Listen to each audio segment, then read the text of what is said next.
E aí, tudo certo? Hoje a gente vai mergulhar num assunto que está no nosso dia a dia, mesmo que a gente nem sempre perceba.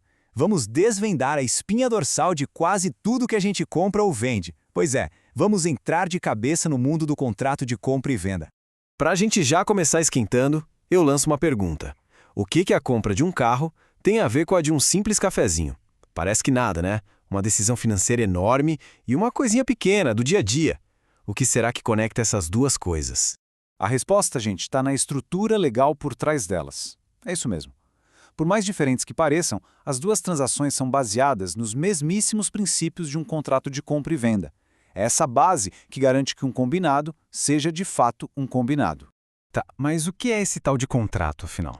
Bom, formalmente é isso aí. É um compromisso, uma troca de promessas. De um lado, uma pessoa se obriga a entregar alguma coisa, a transferir o domínio. Do outro, a outra se obriga a pagar por isso. Parece simples, mas o poder jurídico disso é enorme.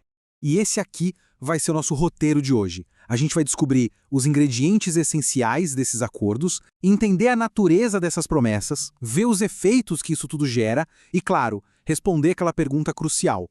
Se algo der errado, quem assume o risco?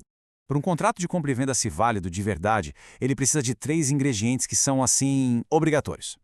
Pensa neles como os pilares de uma construção. Se faltar um, a estrutura toda pode desmoronar.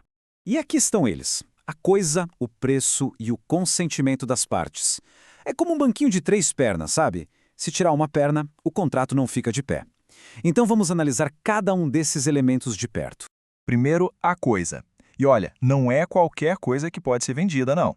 Ela precisa ter valor econômico, tem que ser algo que a lei permite vender e, claro, precisa pertencer a quem está vendendo. Pode ser algo super específico, como este carro, placa tal, ou algo mais geral, como 10 sacas de café. E dá até para vender algo que ainda nem existe, como uma colheita futura.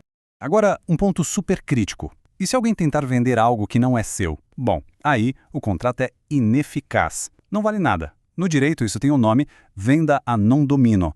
É uma proteção fundamental para o comprador, né? Ajuda a evitar um monte de fraude por aí. Beleza. Pilar número 1, a coisa. Entendido. Vamos para o segundo, o preço. E aqui não se trata só do valor final, não. A forma como esse valor é definido também é importantíssima. A lei tem regras bem claras para garantir a justiça no acordo. Então, como é que se estabelece um preço de forma válida? Bom, pode ser por uma avaliação, quando um especialista de fora define o valor. Pode ser por cotação, atrelado a algum índice de mercado, ou, em alguns casos, pode ser baseado no preço que o vendedor já costuma praticar em suas vendas. Mas aqui está a regra de ouro. O ponto mais importante é este: o preço nunca pode ser deixado para uma única parte decidir. Imagina um jogo com regras que só um dos jogadores conhece? Não dá. Se isso acontece, o contrato é nulo e inválido, para garantir que o acordo seja realmente mútuo. E chegamos no nosso terceiro e último ingrediente essencial: as partes. As pessoas por trás do contrato. A lei se preocupa muito com quem está fazendo o acordo e se essa pessoa tem a capacidade legal para isso. E quando se fala em capacidade, a idade importa, e muito. Olha a diferença. Menores de 16 anos precisam ser representados por um responsável. Sem isso, o contrato é nulo, como se nunca tivesse existido. Já entre 16 e 18 anos precisam ser assistidos. A falta de assistência torna o contrato anulável, ou seja, ele pode ser desfeito depois. Para bens imóveis no casamento, existe uma proteção especial, a outorga uxória. Nome complicado, né? Mas é basicamente a autorização formal do cônjuge para a venda. Isso protege o patrimônio da família, impedindo que um dos parceiros venda a casa sem o outro saber.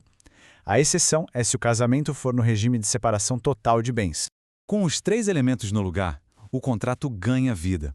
E ele funciona com base no que se chama de sinalagma contratual. Esse termo jurídico significa que as obrigações são interdependentes, ou seja, é uma via de mão dupla, onde os direitos de um são os deveres do outro, tudo em perfeito equilíbrio. O equilíbrio funciona de uma forma bem lógica. O vendedor tem o dever de entregar a coisa e o direito de receber o preço. Já o comprador tem o dever de pagar o preço e o direito de receber a coisa. É essa dança de obrigações recíprocas que faz tudo funcionar. Mas não pense que a história termina na troca. Um contrato gera uma série de efeitos em cascata, como ondas na água. Vamos dar uma olhada nos efeitos principais e nos secundários. Os efeitos principais são os mais diretos. Primeiro, ele cria aquela via de mão dupla de obrigações que a gente já viu. Segundo, ele responsabiliza o vendedor por problemas que possam aparecer depois, como um defeito escondido no produto que ninguém viu na hora. Já os efeitos secundários cuidam dos e se. Eles definem quem é responsável se algo acontecer com o bem antes da entrega, como as despesas são divididas e dão a cada parte o direito de segurar sua parte do acordo se a outra não cumprir a promessa.